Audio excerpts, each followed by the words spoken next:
أعوذ بالله من الشيطان الرجيم. بسم الله الرحمن الرحيم.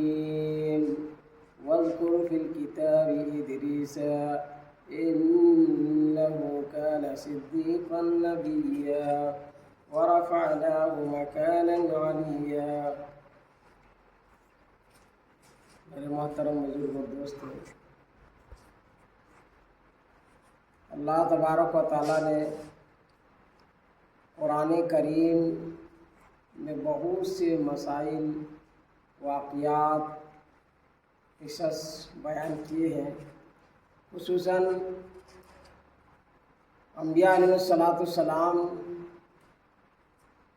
کے واقعات سے قرآن کریم بھرے ہوئے ہیں، اور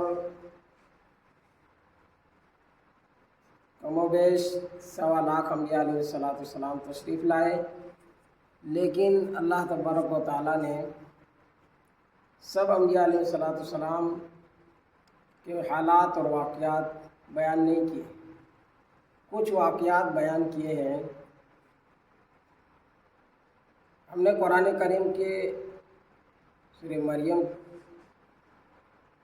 مریم کی آیت نمبر 56 اور 57 کی تلاوت کی ہے. اس میں اللہ تبارک و تعالیٰ نے ایک نبی کا ذکر فرمایا ہے. اس سے پہلے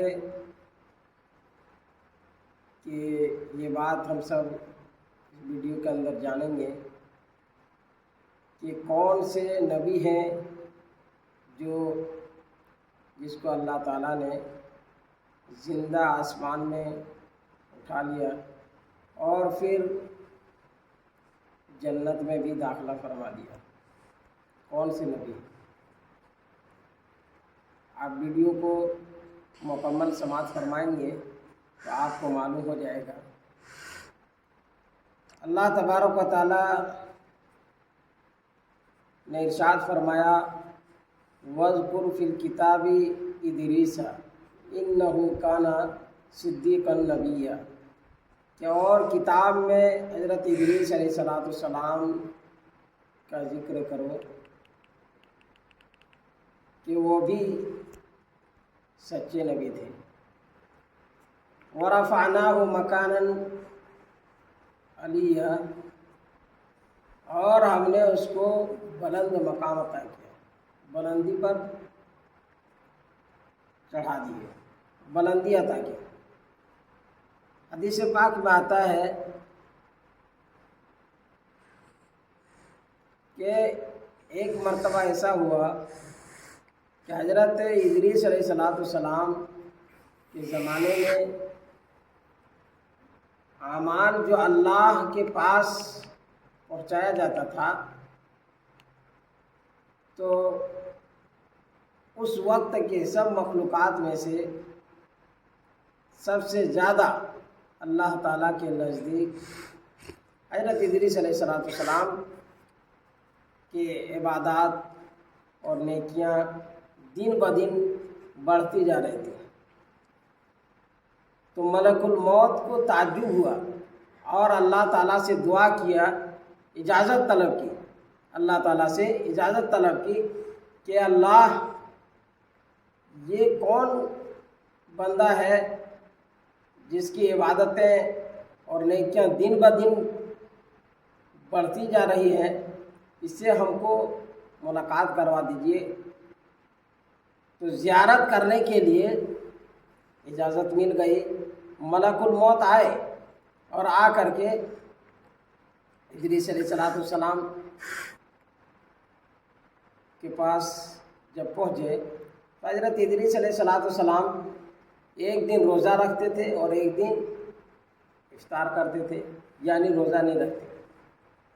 تو پورے سال میں 6 مہینے روزے کے حالت میں اور 6 مہینے بغیر روزے کے حالت میں.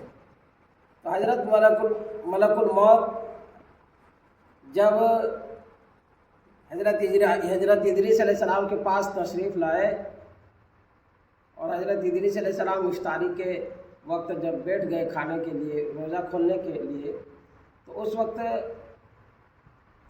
وہ جو ملک الموت آیا تھا انسانی شکل میں آیا تھا، اس سے کہا گیا کہ کھاؤ کھانا، روزہ کھولو۔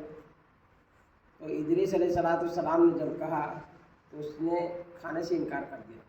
ایک دن، دوسرے دن، تیسرے دن، 3 دن تک یہی حالت رہی۔ اس کے بعد حضرت ادریس علیہ السلام نے پوچھا کہ تم کون ہو؟ تو اس نے کہا کہ میں فرشتہ ہوں، ملک الموت۔ کہا اچھا۔ تو حضرت ادریس علیہ السلام کہنے لگے کہ مجھے اور ایک کام ہے تم سے۔ کہا وہ کیا ہے؟ کہ کام یہ ہے کہ میری روح نکال لیجیے، آپ میری روح آپ نکال لیجیے، میری روح قبض کر لیجیے۔ تو اللہ کے حکم سے ملک الموت نے ان کی روح نکال لی حضرت ادریس علیہ السلام کی۔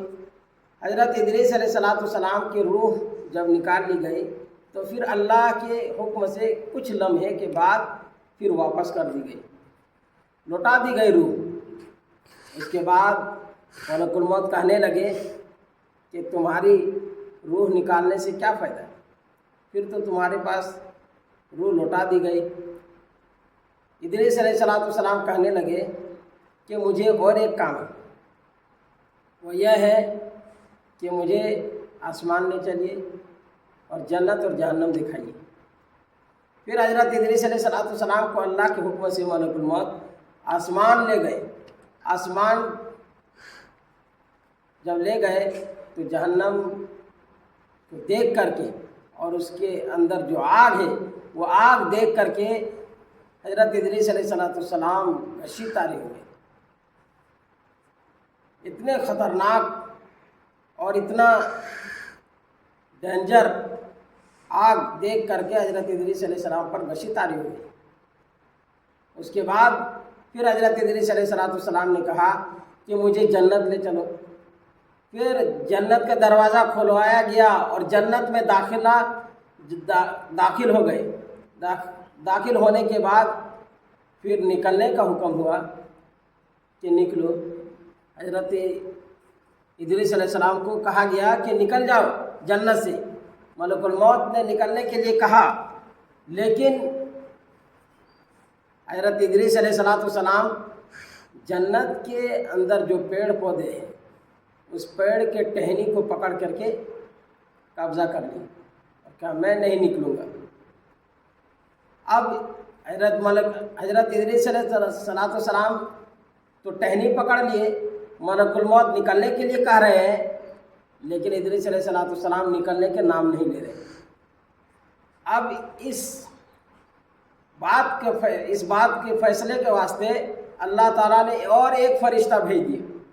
جب وہ فرشتہ ادریس علیہ السلام کے پاس آئے اور پوچھنے لگے ادریس علیہ السلام سے کہ یہ بتاؤ کہ جنت سے کیوں نہیں نکلنے چاہتے؟ تو کہا سنیے، حضرت ادریس علیہ السلام نے جواب دیا کہ سنیے، اللہ تبارک و تعالیٰ نے فرمایا کل نفس ذائقۃ الموت، ہر نفس کو موت کا مزہ چکھنا ہے، ہر جاندار کو ایک دن نہ ایک دن مرنا ہے، اور میں مر گیا اور پھر اللہ تعالیٰ نے مجھے دوبارہ زندہ کر دیے۔ اور پھر اللہ تبارک و تعالیٰ نے فرمایا وَإِن مِّنكُمْ إِلَّا وَارِدُهَا، کہ اور تم میں سے ہر ایک کو دوزخ سے ہو کر کے گزرنا ہوگا۔ ہم سب جان رہے ہیں کہ پلسرات کا جو راستہ بنایا جائے گا، پلسرات جو بنایا جائے گا وہ جہنم کے بیچوں بیچ ہوں گے، اور وہاں سے گزر کر ہی جنتی لوگ جنت میں جائیں گے اور جہنمی لوگ جہنم میں گر جائیں گے۔ اسی لیے اللہ تعالیٰ نے فرمایا وَإِن مِّنكُمْ إِلَّا وَارِدُهَا، کہ تم میں سے ہر ایک کو جہنم دوزخ میں جا کر کے دوزخ سے گزرنا ہوگا، اور میں نے تو دوزخ بھی دیکھ لیا، وہاں سے گزر گیا۔ اس کے بعد پھر اللہ تعالیٰ نے قرآن کریم میں فرمایا وَمَا هُمْ مِنْهَا بِمُخْرِجِينَ، کہ اور وہ لوگ وہاں سے نہیں نکلیں گے، یعنی جو جنت میں داخل ہو جائیں گے وہ کبھی نہیں نکلیں گے، اور میں جنت میں داخل ہو گیا، اس لیے اب ہم نکلنے والے نہیں ہیں۔